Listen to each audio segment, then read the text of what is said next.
기도하겠습니다. 너무나 좋으신 하나님 감사합니다. 오늘도 하나님 우리 어린 아이의 신앙 고백처럼 우리 모든 삶이 예수로 말미암아 진정한 행복을, 구원에 대한 행복과 감사가 있는 복된 시간이 되기를 원합니다. 때로는 세상에서 조롱을 받고 멸시를 받는다 할지라도 우리가 결코 놀라거나 당황하지 않게 하시고 주님이 걸어갔던 십자가의 길을 또 주님의 자녀로 살아가는 것이 진정한 행복이고 기쁨을 깨달아가는 복된 시간이 되게 하여 주시옵소서. 끊임없이 세상은, 사탄은 우리로 하여금 비교하게 하고 때로는 여러 가지 것들 때문에 불만족하며 원망과 불평이 나올 때가 많이 있습니다. 주님, 이 시간 성령으로 역사해 주셔서 진정한 기쁨과 행복과 감사가 무엇인지를 점검할 수 있는 복된 시간이 되게 하시고, 오늘도 주의 말씀을 들음으로 말미암아 우리 영혼이 새로워지게 하시고 예수님에 대한 사랑이, 예수님에 대한 경배가 더 깊어질 수 있는 복된 시간으로 우리를 붙들어 주시고 은혜를 베풀어 주시옵소서.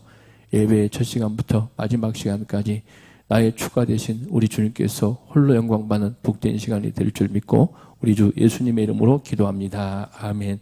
너희는 나를 누구라 하느냐는 제목으로 하나님 말씀 전하도록 하겠습니다. 너는 나를 누구나 하는 제목으로 하나님 말씀 전하도록 하게 되어지는데, 우리가 요즘 보면 뭘 많이 보게 되냐 이렇게 이야기하면 유튜브를 많이 보게 된다 이렇게 이야기를 하죠. 유튜브를 많이 보게 되면 무슨 일이 벌어지냐 이렇게 이야기를 하면 우리가 잘 알고 있는 것처럼 뭘 보게 되냐면 여러 가지 정보, 여러 가지 것들을 우리가 많이 접하게 되죠. 그때마다 우리는 이제 분별되지 않는 지식으로 말미암아, 분별되지 않는 정보로 말미암아 혼란에 빠질 수가 있다고 보여집니다. 또 지금 이란과 미국과 전쟁이 일어나게 되는데 이런 전쟁에 대한 것들 때문에 또 두렵기도 하고 또 여러 가지 문제가 발생하지도 않습니까? 또 뭐 백투더 예루살렘이다 이렇게 이야기하고 또 정말 보면 그럴싸하게 너무나 뭐냐면 성경의 지식을 또 이용을 해서 어떤 일이 벌이냐면 예루살렘 성전 밑에 뭐가 있다고요? 언약궤가 있다, 법궤가 있다 이런 이야기를 하면서 우리로 하여금 혼란케 만듭니다. 뭐가 옳은지, 뭐가 지식인지, 뭐가 진리인지 혼란스러울 때가 많이 있다 이렇게 이야기를 하죠. 또 뭐냐면 일부 지식인들이 일루미나이트 이렇게 이야기를 해서 이 종말에 대한 여러 가지 성경에 나와 있지 않는 것들, 또 성경에 나와 있지만 또 그걸 왜곡을 해서 또 우리가 또 지금 보면 어떤 목사님들이 나오셔서 또 뭐라고 하냐면 우리나라가 단지파가 이동해서 우리나라가 되었다. 그리고 또 정말 그럴싸하게 이제 이스라엘 사람들과 우리나라가 똑같은 게 너무나 많이 있다. 그건 단지파가 동쪽으로 와가지고 한국에 왔는데 그걸 가리키는 뭐냐면 증거가 있다. 그 증거가 뭐냐 이렇게 이야기를 하면 우리가 누구의 후손이라 이야기합니까? 단군의 후손이다. 그래서 단지파의 후손이 맞는 것 같다고 하는 게 아니라 맞다 이렇게 주장을 해버립니다. 그랬을 때 성경의 지식, 성경을 이제 잘 모르는 사람들은, 일부만 아는 사람들은 그럴싸하네, 맞네 이렇게 이야기하며 우리가 성경에 나와 있는 우리 주일학교 12지파 이렇게 이야기하는데 그 12지파의 하나인 단지파가 우리나라에 왔기 때문에 우리도 뭐냐면 이스라엘의 후손이다 이렇게 막 해요. 그러다 보면 이걸 또 믿는 사람들이 생겨요. 또 그걸 추종하는 사람들이 생기는 일이 벌어져요. 그런데 저와 여러분, 우리가 이걸 안 믿을 것 같지만 믿는 사람이 진짜 생긴다니까요. 그래서 뭐냐면 거기에 집회에 참석해가지고 은혜 받았다 이렇게 이야기하고 또 그걸 전하는 사람이 생긴단 말입니다. 그게 거짓말 같죠? 여러분 주변에 보면 그래요. 이만혜라는 사람이 이제 뭐냐면 메시아라고 하는 걸 믿지 않을 것 같죠. 그런데 이제 무슨 일이 벌이냐면 거짓 정보에 노출되고 주변 사람들이 다 그쪽으로 쏠리면 나도 모르게 무슨 일이 벌이냐면 야, 예수님께서 이제 그 시대는 끝났고 또 이제 예수님께서 시대는 끝났고 누구의 시대가 되었다 이야기하는 거예요. 이만의 시대가 되어서 이만혜를 믿어야만이 성경이 열리게 되고 우리가 구원받는다는 이런 거짓된 진리, 이 거짓된 정보에 흔들리게 되는 결과를 나타냅니다. 그러므로 말미암아 오늘 또 성경에서는 예수님께서 묻습니다. 어떻게 묻냐면 너희는 나를 누구라 하느냐 묻게 됩니다. 저와 여러분, 우리는 누구를 믿죠? 예수를 믿어요. 그렇기 때문에 우리는 기독교다 이렇게 이야기합니다. 기독이라는 말은 다름이 아니면 예수가 이제 그리스도임을 믿는 게 바로 기독교다 이렇게 이야기를 하죠. 우리 성도를 각자 알았습니다. 우리가 예수를 바르게 믿는 것, 또 성경에서 말하는 예수를 믿는 것, 이게 중요하다 이렇게 이야기를 하죠. 그래서 예수님께서도 이제 엄청난 기적을 행하셨죠. 어떤 기적을 행하셨냐 이야기하면 앞에만 잠깐 보면 다름이 아니라 어떤 모습이냐면 어떤 모습이냐면 이제 오병의 기적을 행했습니다. 여러 가지 기적을 행하니까 수많은 무리들이 누구를 따르더라 이렇게 이야기해요. 예수님을 따르는 일이 벌어졌습니다. 그래서 이 성경에 대한 진리를 일단 믿는 사람들은 누구를 따르고 있다는 거예요? 예수를 따르는 일이 벌어졌다 이렇게 이야기를 하죠. 그런데 우리 성도를 각자 어떤 일이 벌어졌냐면 우리 주님께서는 이 시간에 신앙의 본질이 무엇이고 예수님이 정말 누구인지를 우리로 하여금 깨닫게 하고 제자들로 하여금 깨닫게 하기 위해서 너는 나를 누구나 하느냐 묻습니다. 그래서 저와 여러분, 세상에 예수를 누구나 하느냐가 중요한 게 아니라 성경이 예수는 누구라 하느냐, 또 우리 예수님께서 자신을 누구나 하느냐, 누구라고 하느냐가 너무너무 중요하다 이렇게 이야기하죠. 오늘도 저와 여러분, 오늘도 예수님께서 묻습니다. 예수님은 누구라고 하느냐? 그랬을 때 저와 여러분들의 신앙이 정말 예수에 대해서 바르게 알고 예수님께서 자신에 대해서 바르게 알길 원하는 걸 오늘 말씀을 통해서 하나하나 깨달아 보길 원하는데, 첫째 뭐냐 이렇게 이야기하면 예수님에 대한 인식의 차이다 이렇게 이야기합니다. 예수님에 대한 인식의 차이라는 거 뭐냐 이렇게 이야기하면 예수님은 뭐냐면 오병이의 큰 기적을 행하신 직후에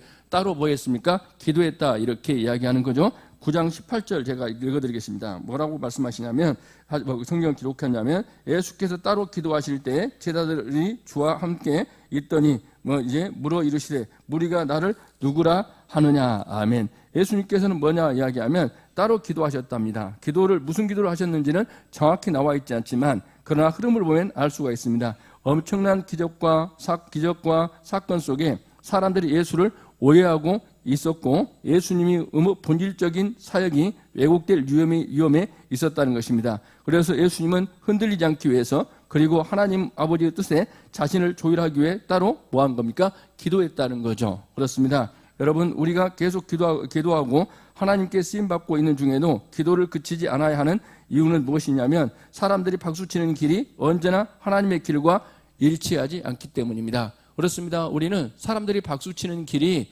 예수님께서 원하는 길, 또 하나님께서 원하는 길이라고 착각하는 경우가 있게 되어지는데, 또 교회가 사람들이 많이 모인다고 하나님께서 기뻐하는 일로, 하나님께서 원하는 일로 착각하는 경우가 발생하는데, 우리 예수님께서는 꼭 그렇지가 않다는 걸 말씀하고 있습니다. 사람들이 원하는 방향으로 걷길로 빠져나갈 수 있기 때문입니다. 그래서 예수님은 기도 중에 제자들에게 물으신 겁니다. 예수님께서 어떤 모습이냐면 하나님의 뜻을 물었던 거예요. 하나님, 제가 가고 있는 길이 맞습니까? 누구의 뜻을 묻더라 이야기하는 거예요? 하나님의 뜻을 묻더라 이렇게 이야기하는 거죠. 우리 예수님도 완벽한 인간이기 때문에 연약한 인간의 모습을 가지고 있었어요. 그렇기 때문에 매 순간마다 누구에게 기도하는 거예요? 하나님께 기도하고 성령께서 깨닫게 하시고 성령의 인도하심 따라 어떤 일이 벌이냐면 사명을 감당하고 주의 길을 걸어가는 게 누구의 모습이라는 거예요? 예수님의 모습이었다는 것을 우리가 알 수가 있습니다. 그래서 사람들은 예수님에 대해서 어떻게 보았냐면, 이제 9장 18절에 보니까 무리가 나를 누구라고 하느냐. 그래서 사람들은 나 예수를 누구라고 하느냐. 좋아, 여러분. 오늘 또 무리들의 대답이 우리의 대답이 될 수 있어요. 그렇죠. 이제 무리들, 즉 사람들은, 세상 사람들은 나를 누구라 하느냐 묻지 않습니까? 그럴 때 우리는 어떤 모습으로 나가야 되냐면, 보십시오. 그 사람들은 예수님을 어떻게 보았느냐고 하면, 우리가 9장 19절에 보니까 세례 요한이라고 더러는 엘리야, 더러는 내 선지자 중에 한 사람이라 하더이다. 아멘. 여러분 보십시오. 예수님께서는 어떤 모습이냐면 사람들은 뭐라고 이야기한다고요? 이제 세례 요한, 또 뭐라고 이야기한다고요? 엘리야, 또 옛 선지자 중에 한 분이다. 누가요? 예수가 그렇게 이야기하는 거예요. 무리들이 그렇게 이야기하고, 여러분들도 무리들의 대답과 똑같을 수 있다는 거예요. 첫째 우리가 살펴볼 건 뭐냐 이렇게 이야기하면, 어떤 사람은 예수님을 뭐라고요? 세례 요한이다. 세례 요한처럼 본 거예요. 그래서 세례 요한은 어떤 사람이냐면 이제 헤롯이 범죄했을 때 뭘 내쳤다는 거예요? 정의를 내쳤던 거예요. 새로 너 뭐하라 이렇게 이야기하는 걸 회개하라고 외쳤던 누굽니까? 이제 뭐냐면 세례 요한이다 이렇게 이야기를 합니다. 우리 성도를 각자 알았습니다. 우리가 세례 요한처럼 때로는 정의를 외치는데 멈추어버린 예수님이라면 우리가 예수님을 믿을 필요도 없다. 세상 사람들도 뭘 내치는 경우가 많아요?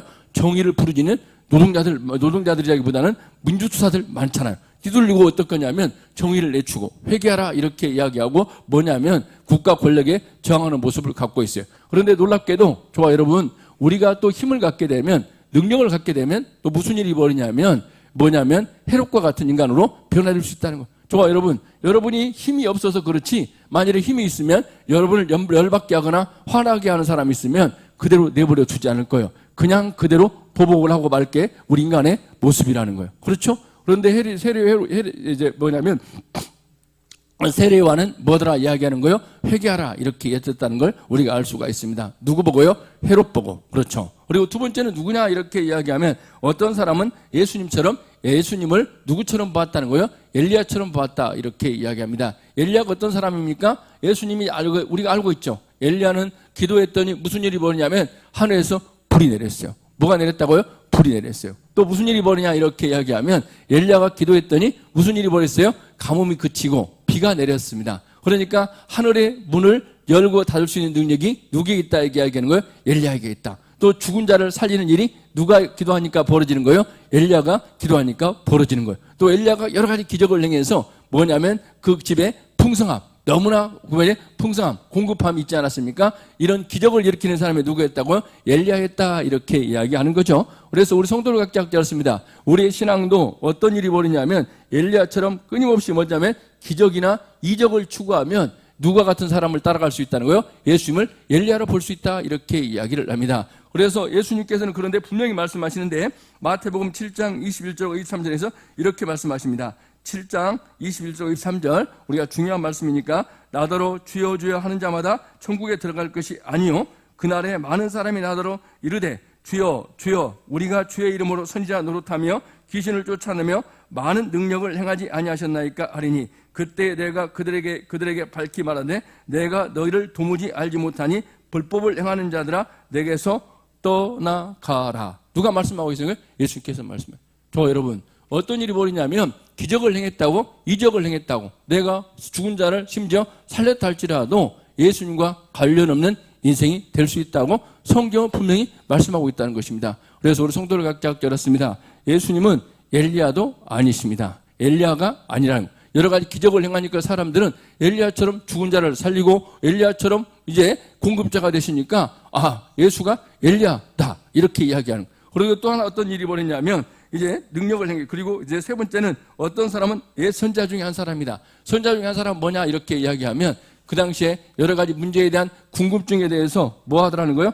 이제 대답을 해주는 사람. 이게 선지자다 이렇게 이야기할 수 있죠. 그런데 예수님은 선지자 중에 한 분도 아니라고 이야기를 하십니다. 그러면서 예수님 뭐라고 하냐면 다시 묻습니다. 뭐라고 하냐면 누가복음 9장 20절에 보니까 그러면 너희는 나를 누구라 하느냐 이렇게 이야기해요. 그런데 이제 이 순간 정말 베드로가 놀라운 답을 합니다. 뭐라고 하냐면 하나님의 그리스도시다 이렇게 이야기합니다. 이 말을 했을 때 여기까지 잘했다 칭찬할 것 같지만 그런데 놀랍게도 예수님은 오히려 경고하십니다. 즉시 무엇을 경고하냐면 인자가 많은 고난을 받고 버림받아 죽임을 당하고 제3일에 살아나야 하리라. 아멘. 왜냐하면 제자들도 누구에 대해 잘 몰랐냐면 뭐에 대한 오해가 있었냐면 그리스도에 대한 오해가 있어요. 메시아에 대한 오해가 있었다 이렇게 이야기합니다. 메시아에 대해서 예수가 메시아 그리스도라는 걸 알았다는 거예요. 그런데 뭐에 대한 오해가 있었다 이야기합니까? 그리스도에 대한 오해가 있었다. 그러므로 말미암아 예수님께서 뭐라고 말씀하시냐면 인자가 많은 고난을 받아야 된다. 특히 많은 고난 중에 무슨 고난을 받아야 된다는 거예요? 십자가의 고난. 십자가를 지셔야 된다고 말씀하고 있다는 겁니다. 그렇다면 그리스도에 대한 그리스도에 대한 인식에 대한 오류다 이렇게 이야기하는데 우리 그리스도라는 말을 다른 말로 이야기하면 우리가 처음 신앙생활을 하는 우리 노경미 형제 같은 사람은 잘 모를 수 있어요. 그리스도라고 하면 헬라어인데 히브리어로 바꾸면 빨리 알아들어요. 뭐라고 이야기합니까? 다소마 그리스도가 히브리어로 이야기하면 뭐지? 매자로 시작되어지는데 메시아다 이렇게 이야기해요. 다소미가 여러분 계시네요. 서다솜이 이야기하는 것처럼 메시아다 이렇게. 메시아는 우리가 너무나 잘 알죠. 구원자다 이렇게 이야기해요. 가끔 우리가 그러지 않습니까?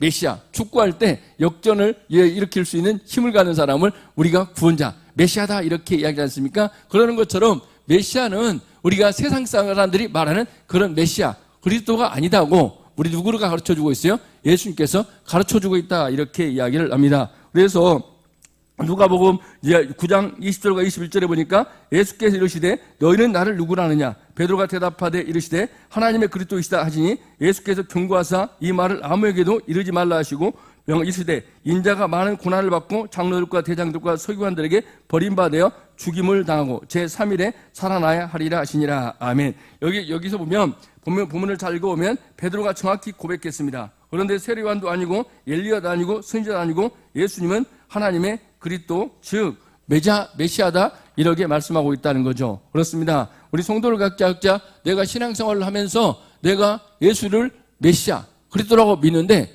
내가 꿈꾸는, 내가 생각하는 메시아가 있다는 거예요. 그런데 그 메시아가 우리 예수님은 아니다고 말씀하시는 거예요. 그래서 뭐라고 하냐면 그리스도를 내 중심으로 생각하기 때문인데 내 필요에 따라 그리스도를 메시아로 고백합니다. 결국 우리들의 고백하는 고백과 베드로의 고백이 본질적으로 크지 않고 다르지 않을 수 있습니다. 뭐냐면 단어만 다르고 살고 싶은 삶은 같고 추구하는 바도 같습니다. 교회 용어, 성경 용어를 쓸 뿐이지 가치관이나 세상이 똑같고 원하는 게 세상 사람들과 무엇이 다른가를 점검할 필요가 있다는 겁니다. 그래서 주님은 그 말, 즉 조용히 해라 하십니다. 주님의 기도 중에 계속해서 붙들리는 게 있는데 그건 내가 그리스도로 왔다면 그리스도가 해야 할 사명이 무엇인가, 그 사명에 대한 집중이 흐려지지 않도록 사람들 기대와 박수 때문에 길이 바뀌지 않도록 스스로 뭐하고 있습니까? 조율해야 됩니다. 그렇습니다. 저와 여러분, 우리가 예수를 믿으면서 하나님의 말씀 따라 정말 주님께서 원하는 삶을 살아가고 있는지를 매 순간 우리가 뭐 해야 된다고요? 조율해 봐야 됩니다. 여러분, 우리가 보면 오케스트라를 하는 사람이나 이런 사람들을 보면 뭐냐면 음악을 할 때마다 항상 뭐 하고 있어요? 조율하고 있어요. 그런데 그들은 이제 정말 음악의 전문가들임에도 불구하고 어떤 일이 벌어지냐면 현장에서 조율하는 경우가 있어요. 그런데 그 전에 정말 그날까지 연습을 최선으로 다 했어요. 그런데 또다시 와서 조율하는 거 뭐냐면 그 방의 온도나 사람들이 와 있을 때 이 환경 모든 것들 속에서 조율되어야만이 뭐냐 이렇게 이야기하면 바른 소리를 낼 수가 있다. 그러는 것처럼 우리의 신앙도 뭐냐 이렇게 이야기하면 이 메시아 즉 그리스도에 대한 예수님에 대한 신앙이 하나님의 말씀으로 매 순간마다 조율되지 않으면 우리가 어떤 메시아를 믿고 있다고요? 그리스도를 믿다고요? 세상이 원하는 메시아 즉 내 욕망과 내 욕구를 채우는 메시아 예수를 믿으려고 하고 그리스도를 믿으려고 한다 이렇게 이야기를 합니다. 그러므로 말미암아 우리 예수님께서는 다시 한번 읽어보겠는데 어떻게 이야기하냐면 9장 21절 보십시오. 인자가 많은 고난을 받고 버림받아 죽임을 당하고 제3일에 살아나야 하리라. 아멘. 그렇습니다. 세상의 인기에 영합해서 기적과 이적을 행하는 메시아가 아니라 진정으로 메시아는 어떤 메시아다 이렇게 이야기합니까? 뭐냐면 많은 사람들의 죄를 위해서 고난을 받고 십자가에 죽으시는 메시아다 이렇게 이야기합니다. 저와 여러분, 구약에서부터 계속적으로 일관된 게 있어요. 창세기부터 일관된 게 있어요. 그 메시아는 어떤 메시아냐면 우리의 죄 문제를 해결하기 위해서 십자가에 죽으신 희생의 제물로 오신 누구다 이야기합니까? 예수다 이렇게 이야기를 합니다. 우리 성도를 각자 너무나 잘 아는 것처럼 우리의 죄를 대속하기 위해서 값을 치르기 위해서는 하나님의 어린 양이다. 그래서 세례요한이 가장 먼저 예수님 보고 했던 말 있죠. 예수님의 정체성이 뭐냐 이렇게 이야기하면 예수님 보고 뭐라고 그랬다고 이야기하죠?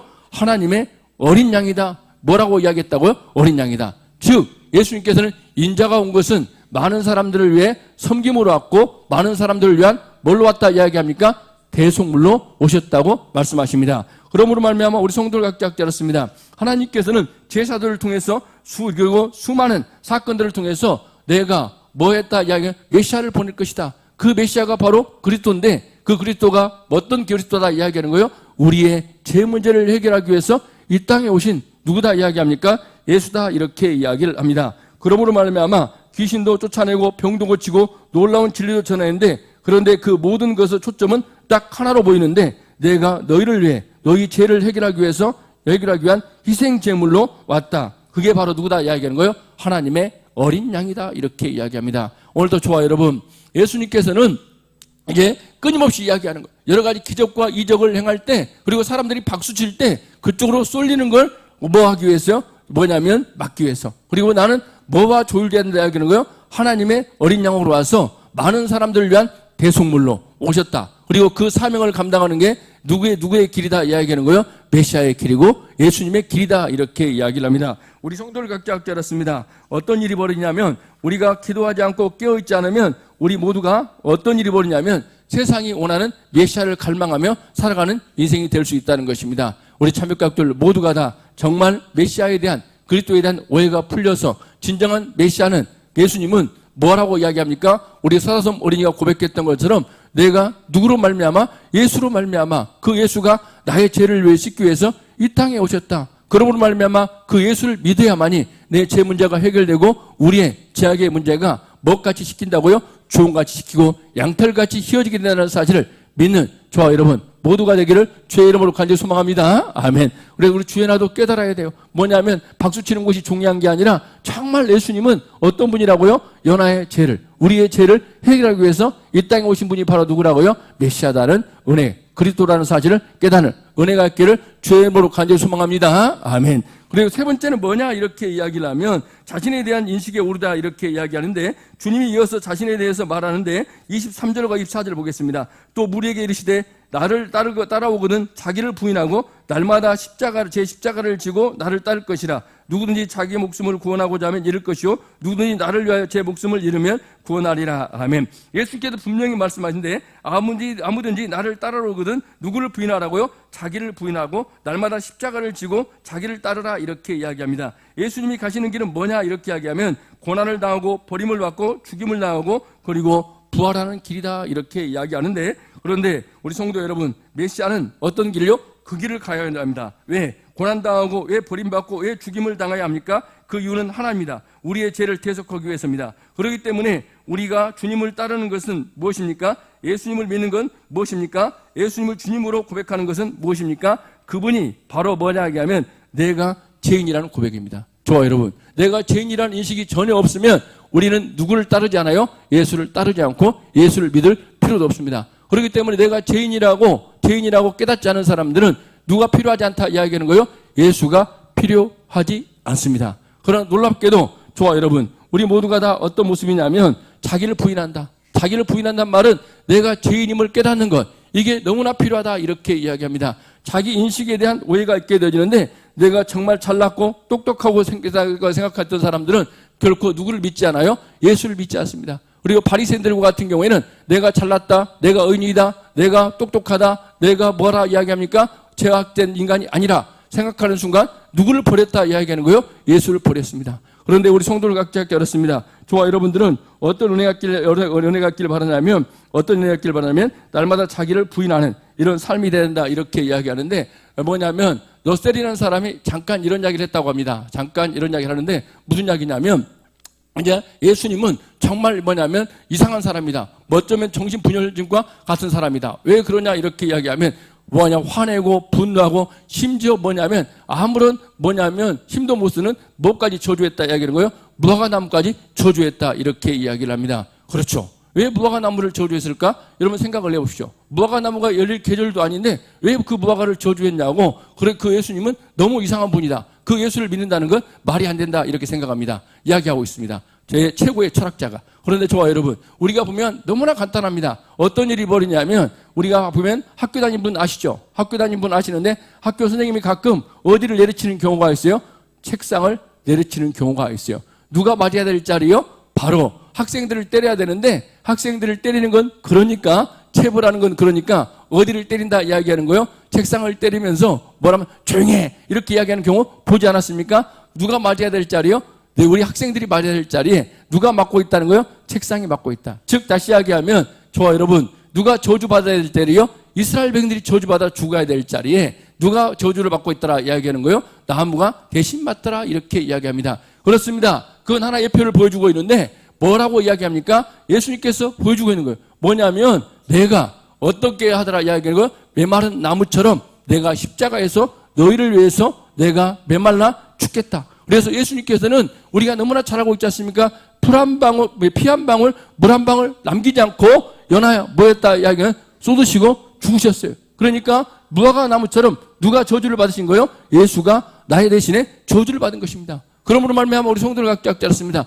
여러분 각자 각자, 우리 각자 각자가 내가 죄인됨을 깨달을 때만이 우리는 누가 필요함을 고백하는 거예요? 예수가 필요함을 고백하게 되는. 오늘 또 우리 성도들 각자 각자였습니다. 내가 죄인임을 깨닫고 우리 모두가 다 어떤 은혜가 있길 바라요? 예수가 필요해. 주가 필요함을 깨닫는 은혜가 있길 주의 이름으로 간절히 소망합니다. 아멘. 그래서 고린도전서 1장 21절과 24절에 우리의 모습을 그대로 보여주고 있는데 유대인은 표적을 구하고 헬라인은 지혜를 찾으나 우리는 십자가에 못 박힌 그리스도를 전하니 유대인에게는 꺼리는 것이요 이방인에게는 미련한 것이로되 오직 부름을 받은 자에게는 유대인이나 헬라인이나 그리스도는 하나님의 능력이요 하나님의 지혜다 이렇게 이야기를 합니다. 그렇습니다. 우리 성도들 각자 유대인에게는 표적을 구한다. 기적, 그리고 뭘 구합니까? 병 고침, 귀신 쫓아내는 것, 눈에 보이는 능력을 구한다. 이게 바로 누가 원하는 구원이에요? 유대인이 원하는 구원이에요. 헬라인은 즉 뭘 구하더라 이야기합니까? 지혜. 즉 뭐냐면 그 당시에 헬라 철학이 너무나 판을 쳤어요. 그 당시에 우리가 너무나 잘 아는 것처럼 학교 때 너무나 많이 배우지 않습니까? 뭘 배웠다 이렇게 이야기하는 거예요. 소크라테스 그리고 뭐냐 이렇게 이야기하면 아리스토텔레스, 플라톤 막 그리고 만물의 척도다 뭐냐 이런 것들을 너무나 많이 배웠어요. 그런데 그 모든 것들은 다 누가 했던 거예요? 헬라 철학. 그래서 지혜 있는 사람들은 뭐냐면 헬라 철학 있는 사람들은 헬라인들은 뭘 구한다고요? 지혜를 구한다. 그런데 우리는 놀랍게도 우리는 뭐냐면 오직 부름을 받는 자에겐 유대인이나 헬라인이나 그리스도는 하나님의 능력이요 하나님의 지혜다. 좋아 여러분 하나님의 능력 바로 십자가의 능력으로 하나님의 지혜 십자가의 능력으로 좋아 여러분 모두가 다 구원받는 또 구원의 역사에 함께하는 은혜가 있길 주의 이름으로 간절히 소망합니다. 아멘. 그래서 우리는 무엇을 전하느냐? 바로 십자가에 못 박힌 그리스도를 전하는 것입니다. 그리고 십자가와 그리스도가 바로 하나님의 능력이고 하나님의 지혜라는 걸 전하는 저와 여러분이 되기를 주의 이름으로 간절히 소망합니다. 아멘. 우리 참배가족들 모두가 다 십자가와 그리스도가 바로 하나님의 지혜이고 하나님의 능력이라는 걸 깨닫고 언제나 십자가에 못 박힌 예수를 전하는 하나님의 귀한 백성 되길 주의 이름으로 간절히 소망합니다. 아멘. 기도가 마치겠습니다. 하나님 감사합니다. 오늘 또 하나님 은혜의 풍성함이 우리 모두에게 임하는 복된 시간이 되게 하시고 우리 참배가족들 모두가 다 십자가에 못 박힌 예수를 전하고 부활의 주님을 증거하는데 우리 모두가 귀하게 쓰임받는 은혜를 허락하여 주시옵소서. 예수님의 이름으로 기도합니다. 아멘. 우리 주님 말씀 감사드립니다. 준비한 예물 우리 주님께 봉헌 드리겠습니다.